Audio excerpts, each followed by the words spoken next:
Join us at Women of Courage and celebrate the achievements of women.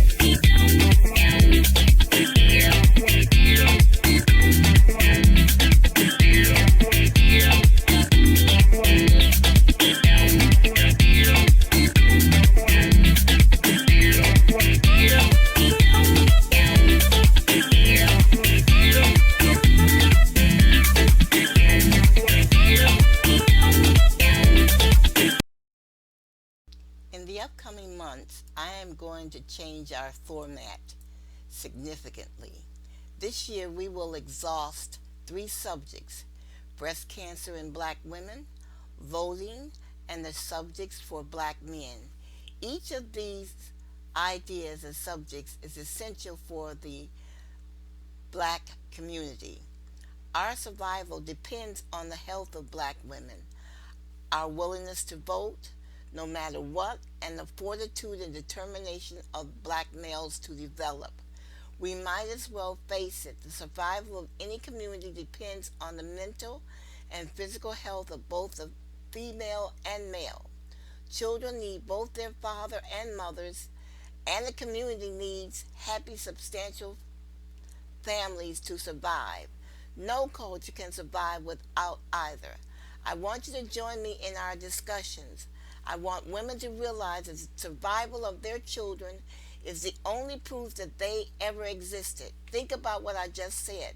Your children are the only proof that you ever existed on this earth. So when you are careless about your health and die before your time, the survival of your children is greatly reduced because they will be placed in foster care where they can be abused mentally and physically. I want men to join in learning about breast cancer and try to save the lives of their mothers, sisters, aunts, cousins, and grandmothers. I want men to begin to listen to subjects that can greatly improve their lives. I am going to play certain speeches regarding the need to vote. There will be speeches of Obama, Stacey Abrams, and others. I am also going to discuss Shirley Chisholm, Constance Baker Motley. She is the first African American woman to ever become a federal judge. All in all, I hope you will enjoy the new format and be greatly encouraged in your life. Also, thank you for listening and growing with us. The month of March is Women's History Month in the United States. During the month, the lives of women are extolled. Normally, I write a short essay on the lives of black women and discuss them on my show. This year, I am no longer enthusiastic. I am torn. I think my essays are being taken as entertainment. The experiences of these women are too valuable to be taken as entertainment. These women suffered and worked tirelessly to achieve success.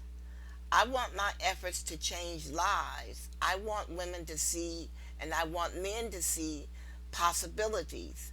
I want black girls and black women to say to themselves, I can do the same thing. I do not have to live the life I am living. I can change my life for the better. I want my essays to be instruments of change. But if the only time people read about the lives of black women is during the month of March, what does it matter? That is the same with breast cancer. Do women actually only pay attention to breast cancer during the month of October? I have a host of black women to discuss on my show. One in particular, and I truly do not want her life trivialized as entertainment. History has ignored her, the same as the women who helped Rosa Parks. This was a valiant woman. She fought in the trenches. It seems we tend to isolate certain people as heroes and everyone else fades into the obscurity. There were hundreds of women who supported Rosa Parks before she was even heard of. And there was a young woman who did the same thing and nobody remembers her name. There were hundreds of women on the front lines in Birmingham before Martin Luther King. The struggle in Birmingham was taken over by black men because they did not want it to seem that women were leading the struggle. When it became time for people to meet the dignitaries in Washington, D.C. after the march in Washington, black men excluded black women from these functions. Read your history. Black preachers grin and have women standing in the hot sun cooking chicken and ribs to sell to support the church. But when it comes to running of the church, they call on the deacons. Black women are then supposed to sit down and shut up. The woman I plan to write and talk about extensively is Fannie Lou Hamer of Mississippi. She fought a relentless battle against the hateful people of Mississippi so blacks could vote. I served 2 years in Mississippi. The racism there was virulent. I was in Mississippi when SNCC came to town. Fannie Lou Hamer was one of the many black women sterilized in Mississippi by white doctors in the state's denigrification plan. Remember, after the Civil War, Mississippi had one of the largest black populations in the country. So the black population in Mississippi need to be reduced to allow the white man to maintain control. Imagine how she felt when she spoke of the children she was trying to pave the way for so they could vote. She would have no children of her own to benefit from her efforts. Yes, she knew Malcolm X, and yes, she knew Martin Luther King Jr., but most of all, she knew the people she were fighting for. You have to listen to her. I grew up around proud, uneducated black women like Fannie Lou Hamer. She knew how to clean an icebox. She knew how to shovel coal and start a fire in the winter. If you want to know something about a black woman, look at her hands. Watch her clean her house. Look under her bed, behind the kitchen stove and the toilet. Watch her fry chicken. Count the number of children she has and then look at their skin. Note the number of books in her home. Fannie Lou Hamer knew about boiling water to take a bath. She was one of 20 children. She was an orator, yet she dropped out of school at the age of 12. She began working as a sharecropper with her parents at the age of 6. She continued sharecropping after her marriage to Perry Hamer in 1942.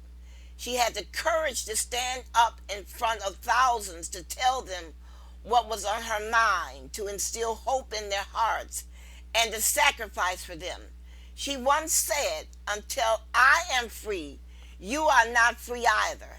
You have to listen to her. There's a harmony in her spirit.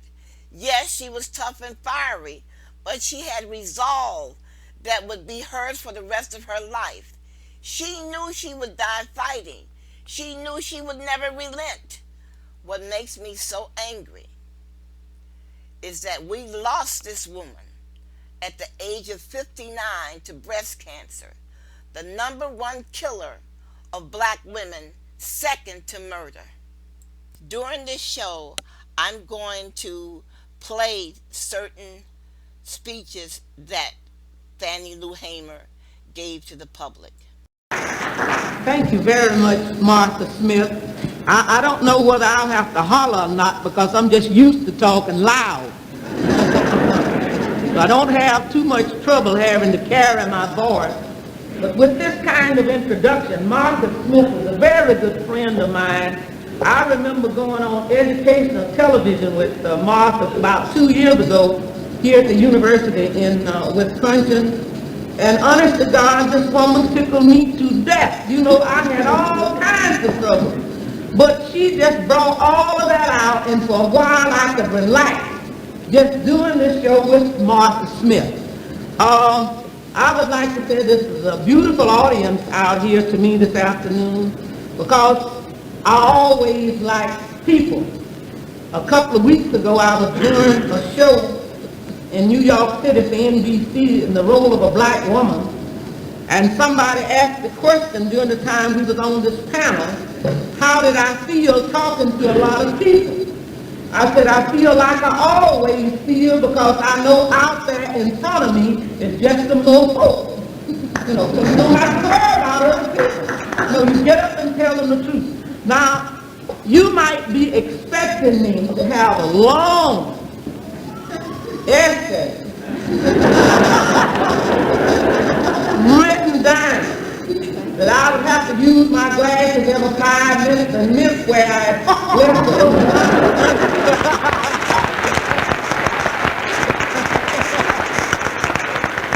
But I don't carry around a manuscript because it's too much trouble. I'm just up here to rap and to tell you what it is and to tell it like it is.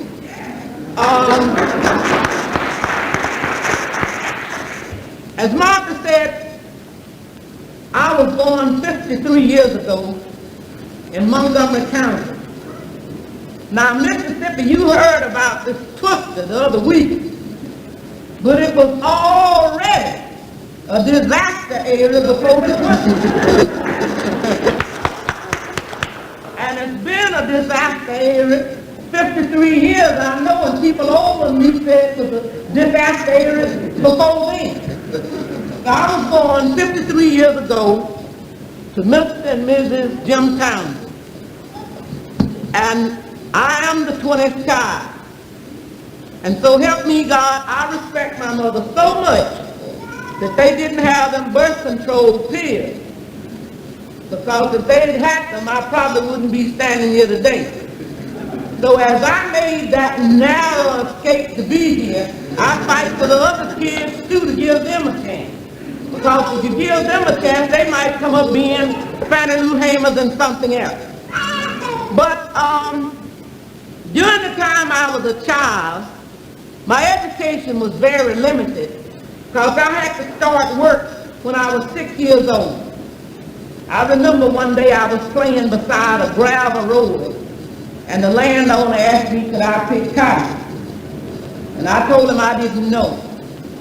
And he told me he wanted me to go to the field that week and pick 30 pounds of cotton. I went to the field and I did pick 30 pounds of cotton.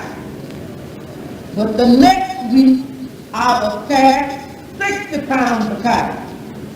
And by the time I was 13 years old, I was picking 200 and 300 pounds of cotton. My family was some of the poorest people that was in the state of Mississippi, and we were sharecroppers. Now, sharecropping is really something that's out of sight for me. Number one, what I found since I've been old enough, it always had too many "it" in it. Number one, you had to plow it. Number two, you had to break it up. Number three, you had to chop it. Number four, you had to pick it. And the last, number five, the landowner took it. So this left us with nowhere to go. It left us hungry because my family would make 60 and 70 bales of cotton and we would pick all of the cotton. And then after we would finish picking the cotton, we would sometimes come out in debt. We never had so many days in my life that we had cornbread and we had milk and sometimes bread and onions. So I know what the pain of hunger is about. My father and mother finally got enough money out of one crop to buy some livestock when I was about 13 years old. And a man went to our lot one night, and he wasn't black, and he took about a gallon of Paris green and stirred it up in our livestock food and killed everything we had. At that point, my parents had bought 3 mules and 2 cows. Ella, Bird, and Henry was the mules, and Maud and Della was the 2 cows. And they killed everything that we had. I used to watch my mother when she would come out of the field, and she would have a big bundle of things by her side, and she would mend our clothes over and over. And I watched her when she would wear things that was so heavy, after she had mended them time after time. Looked like she would have trouble carrying. At first, I couldn't understand why this just always happened to black people. So I asked my mother one day, how come we wasn't white? The reason I asked her that, because we worked all the time. The white folks never worked, and they had everything. Now this was really curious to me, as it still is. So my mother told me, number one, she wanted me to remember to respect myself as a black child. And she said, maybe you don't understand what I'm talking about now, but one day, if you respect yourself, other people will have to respect you. My grandmother was a slave, Liza Gober Bramlett. She had 20 boys and 3 girls. And I know what had happened to us in the past.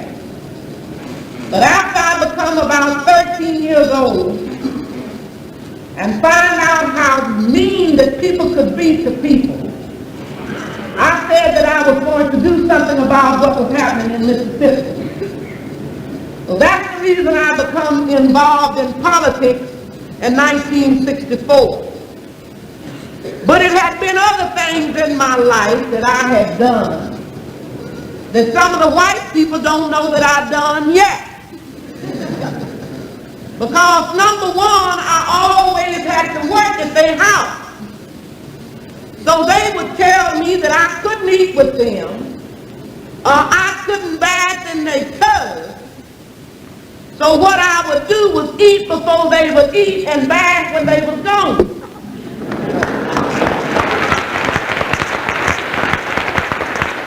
I used to have a real ball knowing they didn't want me in that tub and just relaxing in that bubble bath.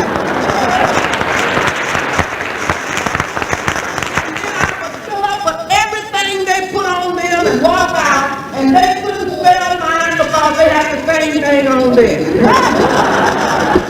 So when they were saying that I couldn't eat with them, it would tickle me because I would say to myself, baby, I eat first. And one of the other things I done when I was a kid, and after I got to be a grown woman, you know, we had to wash, Mom. You know how we would have to carry clothes on to wash for the white people. And if they had a dance in 50 miles, I wore the best dress. Because I wore them clothes. You know, we had, you know, I was rebelling in the only way that I could rebel. So what I'm saying to you, white America, please don't say what black people can't do, because some of the things we've been already doing. The sad thing that has been in the whole country is what white America done to us and how we can forgive. When I think about the question that comes up so often about how 6 million Jews was destroyed under Hitler's administration, I felt the kinship, because it wasn't 6 million of my people destroyed, it was 40 million of my people destroyed as they was bringing my ancestors here on the slave ships of Africa. When I think about the crime that's been committed against us as human beings and as people, I can forgive easily for a lot of things. But when white America taken my name, that was a crime. I went some time ago to Charleston, South Carolina, and I looked at the documents there. And some of the documents there would say, would call the name name of a person and said, she doesn't have any education, but she's a good breeder. $25. I saw where my people had been sold as things and not human beings. And I think about some of our past history.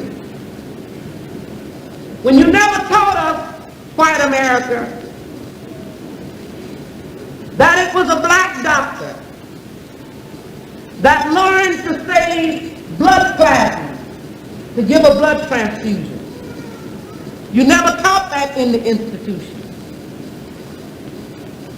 And you never taught us that the first man to die in a revolution was Christopher Acker, another black man. And so many other things that I've found out. And so many things that I've found out about the church. If you really want to see some hypocrites, if you really want to dig some hypocrites, go to 11 o'clock church service throughout the country. Not only in the black churches, but in the white churches. While they will tell us and tell you it's scared, well, those people are all right, but just don't bring them home with them. But the contribution that we have made in the past, and we know as well as you know, that this country was built on the blood and the sweat of black people. And all we are saying to you today, now what you have done in the past, you've done that. But we can't let you get away with just trying to wipe us out as human beings.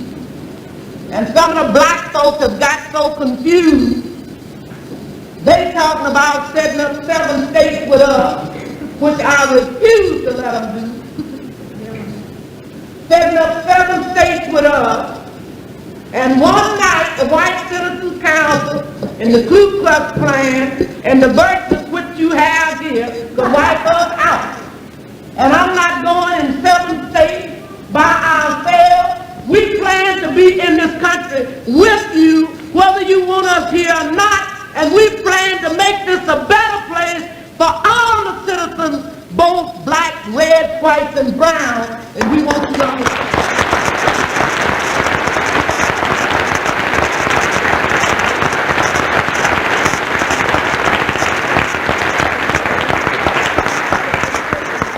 I've never been hung up in all of my work in just fighting for the black. I've never been hung up in that because I know that a lot of black people have given their lives.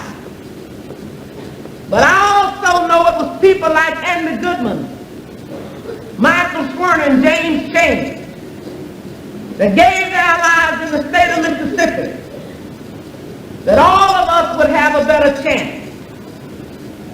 And when they died there, they didn't just die for me, but they died for you, because your freedom is shackled and chained to mine. And until I'm free, you are not free either.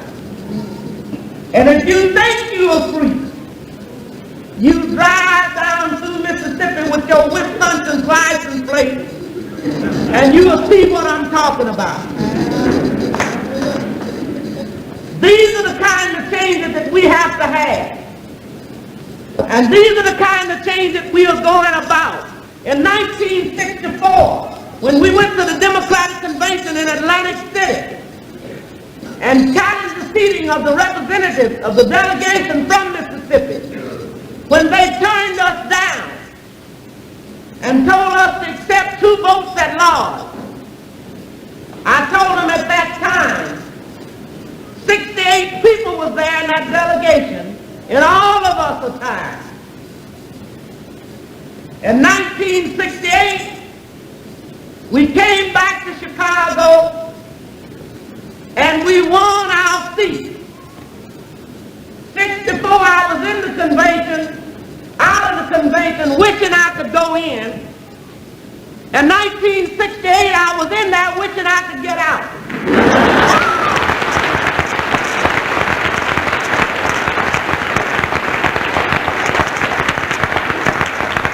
I composed the song when I was there. Jingle bells, machine gun shells, convention all the way.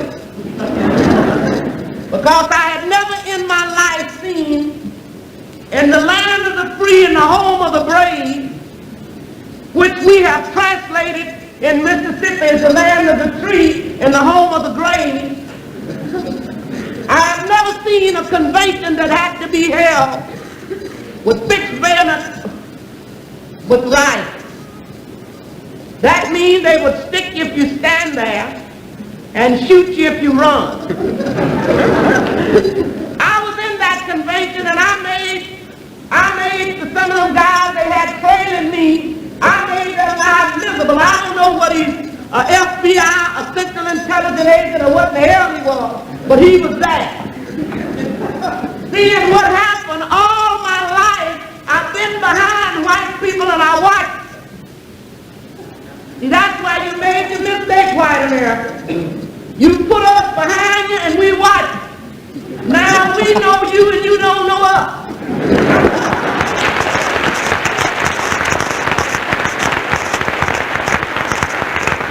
So I watched this guy while he'd be watching me.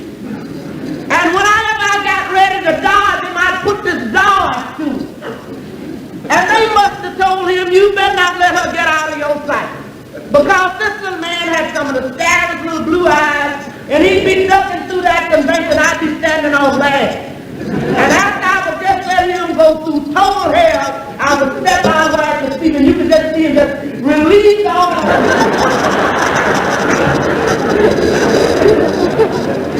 You would have to be in that convention to know what we are faced with today when we say with the people, for the people, and by the people. That's a lie. It's with a handful, for a handful, by a handful.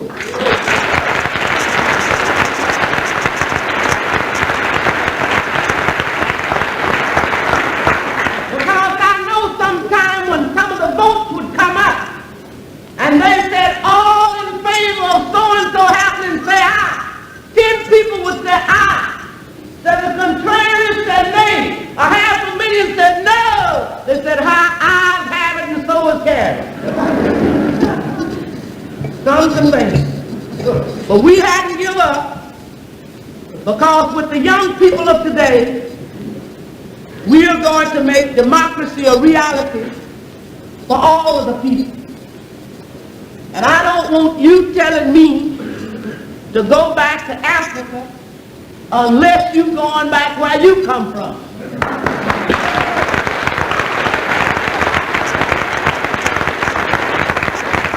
I got a note one day telling me to go back to Africa. And ever since that time, it was 3 times a week I said, when I'm in a white audience, I said, we'll make a deal. After you send all the Koreans back to Korea, the Chinese back to Chinese, the Jewish people back to Jerusalem, the Koreans back to Korea, and you give the Indians their land back, and you get on the Mayflower from whence you come, and at home. Right? You don't agree, but as we all here on borrowed land, then we have to figure out how we gonna make things right for all the people of this country. And we know what has happened in the past with food stamps, welfare, and all of this kind of stuff.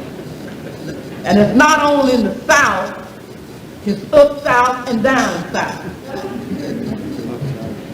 where our people have suffered from malnutrition.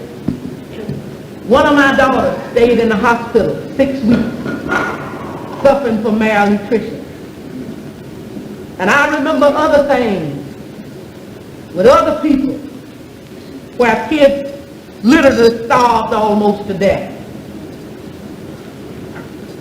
And then I started traveling throughout this country, try to do something about the problem. So I would come to Madison, Wisconsin, New York City, California, and all over the country, trying to raise funds to purchase food stamps.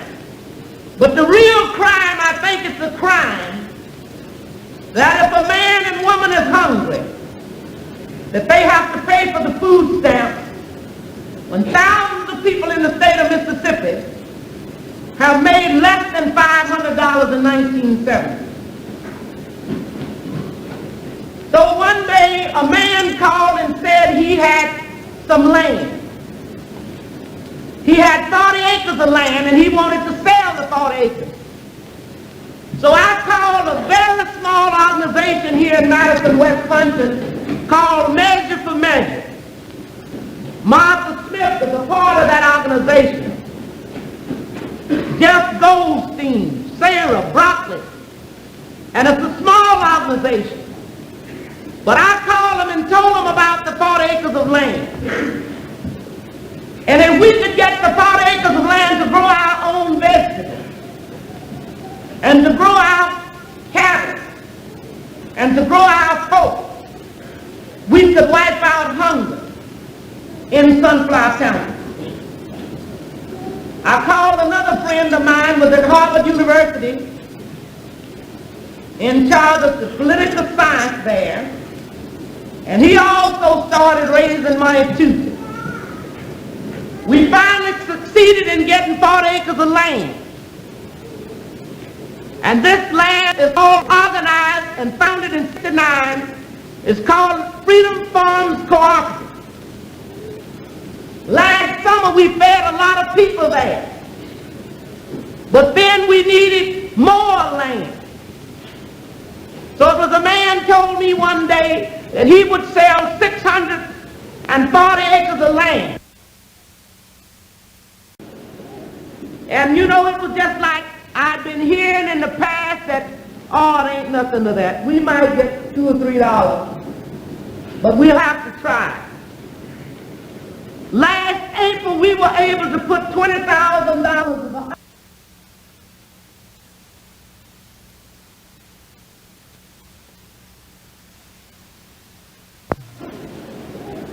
and you know, it was just like I've been hearing in the past that, oh, it ain't nothing to that. We might get $2 or $3, but we'll have to try. Last April, we were able to put $20,000 of the auction on the 640 acres of land. Then on the 14th of January 1971, we finished the down payment of $65,500 on 640 acres of land. And we had enough from that same march out of Madison, Buffalo, and Milwaukee to do that. And we also have about 68 people that's living in decent homes. We put the down payment on that land. So now what we plan to do is to grow our own vegetables, is to grow our own cattle, and to grow our own pork, and have 100 houses in that area. Now, there's no way on earth that we can gain any kind of political power unless we have some kind of economic power. And all the qualifications that you have to have to become a part of the co-op, and you have to be poor. This is the first kind of program that has ever been sponsored in this country in letting local people do their thing themselves. Because I've seen government-funded programs with cooperatives, and after you get through making the proposal with a stack of paper this high, and after you finish paying all the administration from $25,000 to $12,000, it'd be exactly $2 to go to the program.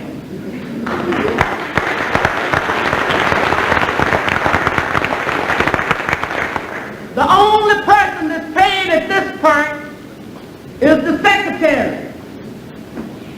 And you don't tell me that you can't change a man's mind by not hating.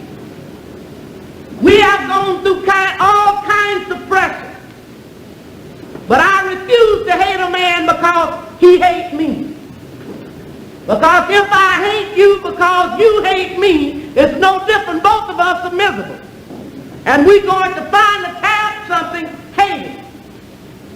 But as a result of what I can give of myself, that I can love you if you hate me, we have poor whites that's coming into this organization, and we are going to feed not only the black people of Sunflower County, but all the people that's hungry regardless of color. And the young people are the people that made this possible for us. You know, I just about fell out with all of the people my age. I'm 53. And most of them my age are hopeless cases. But I am 53, but I think 19.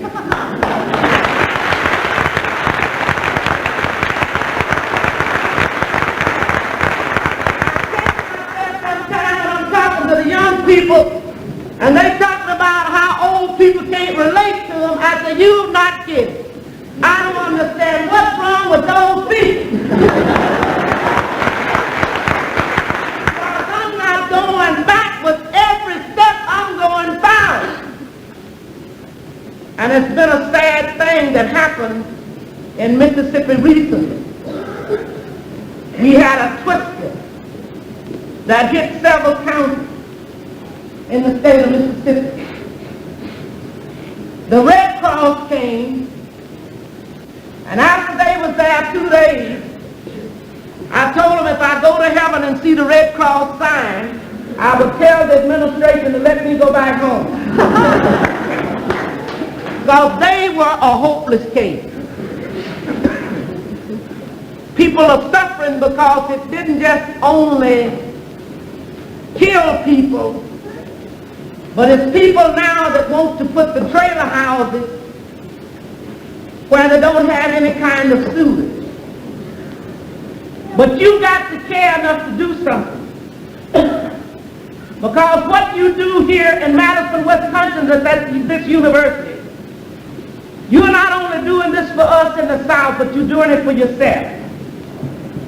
I've noticed what was happening with the Young World Development with the walk. The walk that will be held on the 8th and 9th of May. I see this as an opportunity of bridging the gap between young people. Bridging the gap because not only do I think that white children and young white men and young white women should walk, but I think it's the responsibility of the black people to walk here too. And as they walk throughout this country with 350 walks in this country and 40 other countries sponsoring the walk, there will be millions of people walking throughout the country, out the world.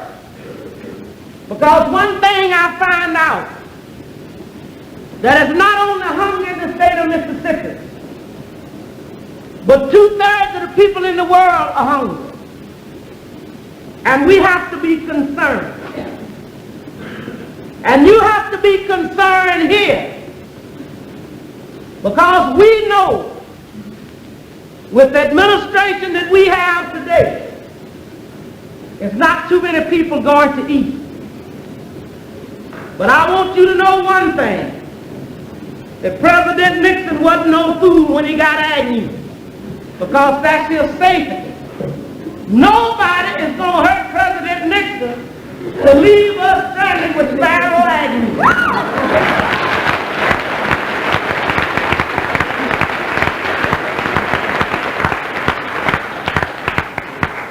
But all of you here have to be concerned. Not only do we have to be concerned about hunger, but we also have to be concerned about peace in this country.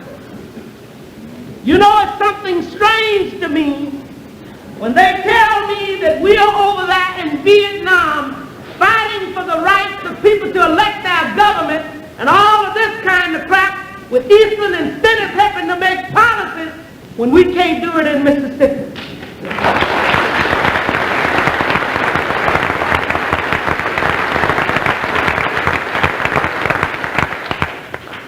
And you young people are going to have to help make this change, because we can't continue on the same way, expanding the war in Vietnam, killing the people over there, and people being shot down in the streets throughout this country, sometimes in the name of law and order.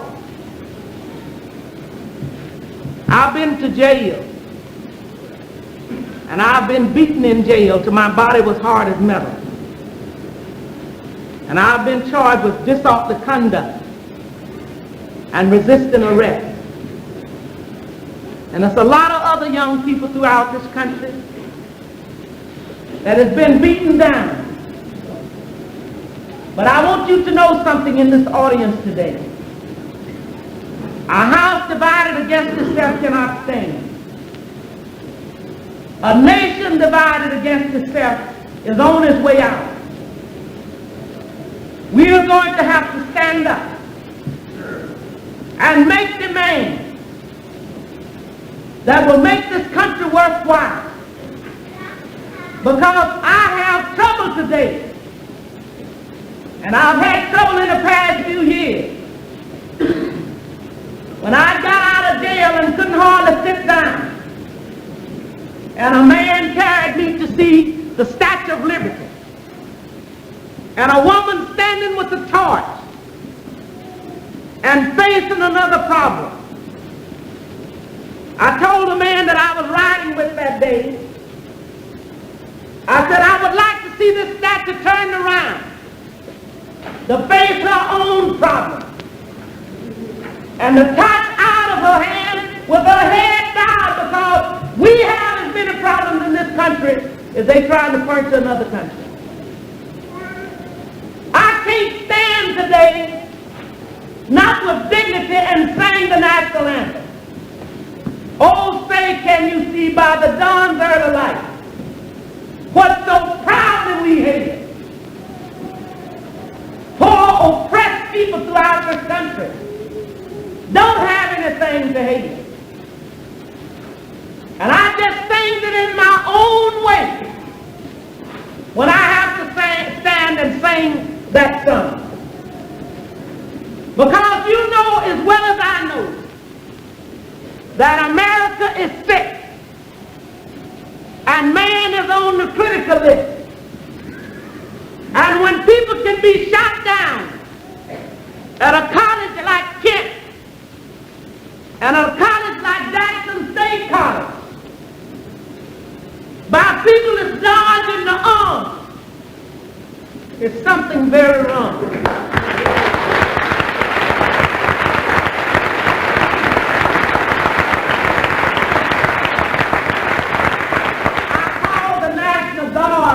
Draft dodge.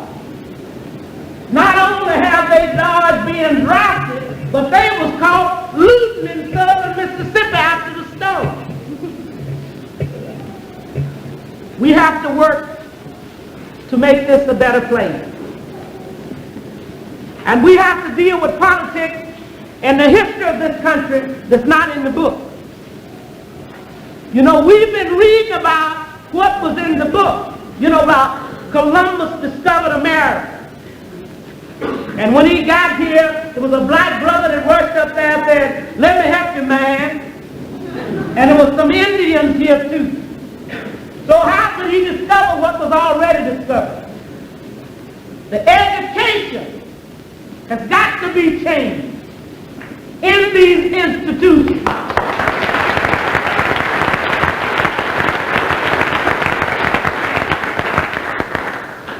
Because what many people realized with our challenge in 1965, the congressman from Mississippi, that we were able to gather 15,000 pages of evidence, and they still there. And the same kind of challenge had been done almost 100 years ago, and they succeeded.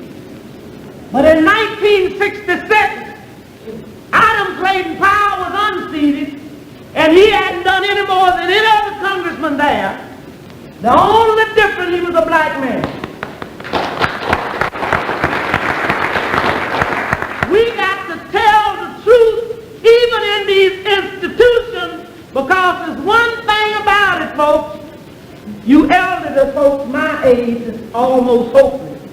You got to know now that the children know what's going on, and you're not going to be able to fool them any longer.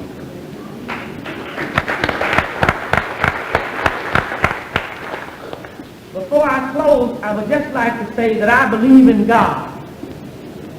And he said he would raise up a nation that would obey him. So the young people that's out here today, that's fighting for justice for all human beings, I believe are the chosen people that's going to lead this country out if it's not too late. I have one announcement, and then I'll close. The Community Code Study of the Third World Development starts March the 18th at 7 a.m. St. Francis House. These are the young people that some of you sponsored that made it possible for us to have today 680 acres of land, are enabling us to determine some of our destiny, and is enabling us to stand up as human beings, not to try to take the state of Mississippi. Because if tonight I figured the state of Mississippi would come 100% black, I would be on my way out. But to make it a state where all human beings will have a chance. And as I close, I would like for you to take a look in the mirror and ask yourself, as we have paid such a big price, ask yourself, must I be carried to the sky on flowery beds of ease while others fight to win the prize and sail through bloody seas? Thank you.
I am going to pause for a second to take a short break while you listen to information regarding willpower and encouragement.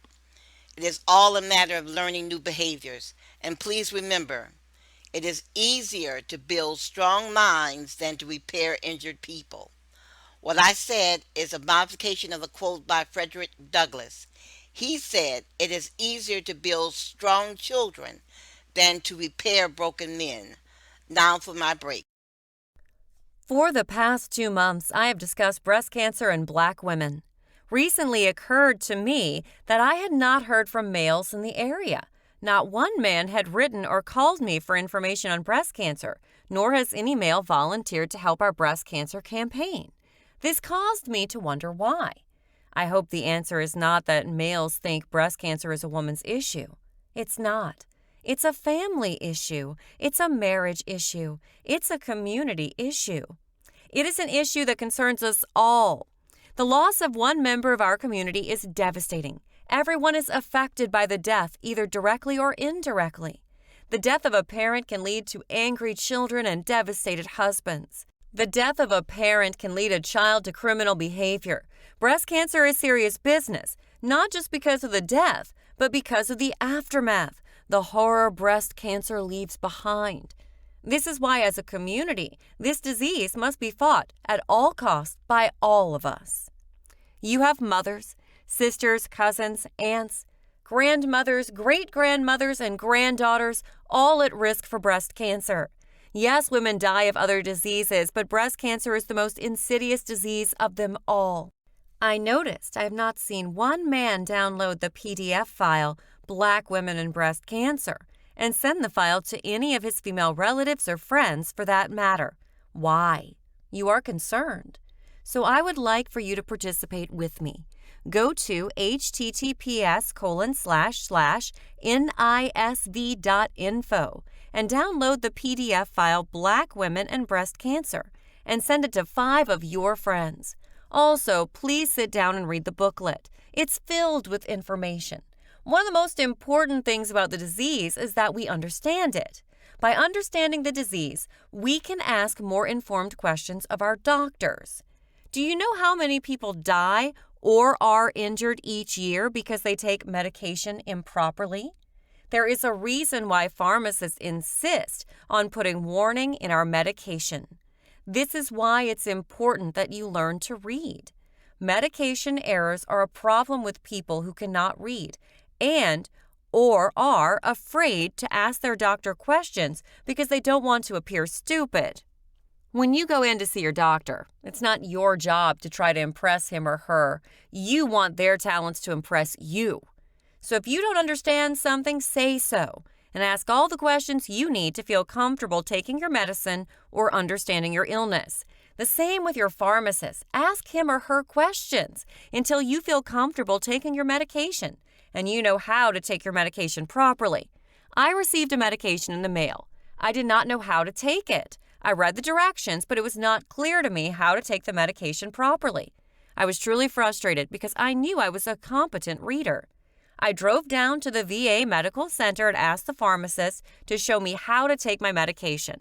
The pharmacist didn't say a word, but she came out, sat down, and demonstrated how I was to take my medication. And she discussed the actions the medication would have on my body. I left her knowing more than I did when I arrived. On another occasion, I received a phone call from a pharmacist, and she told me immediately to stop taking 2 of my medication because there was a contradiction. Both medications had been prescribed by doctors, but it was the pharmacist who noted that error. So don't feel stupid asking questions of your doctor or pharmacist. That is their job, to help you with the care of your body. This is why the booklet Black Women and Breast Cancer is so important. It's filled with information. The information is presented in such a way as to make you aware of what you did not know or understand. This awareness should prompt you to ask questions of your physician. All cancers are not the same. This is why family history is so important. The booklet was also written to let Black women know that their cancer can be more virulent and more progressive than others. The book was also written to inspire Black women to become more involved in the research of their particular breast cancer. Who's doing the research? Where is the research being conducted? And how is this research being funded? And by whom?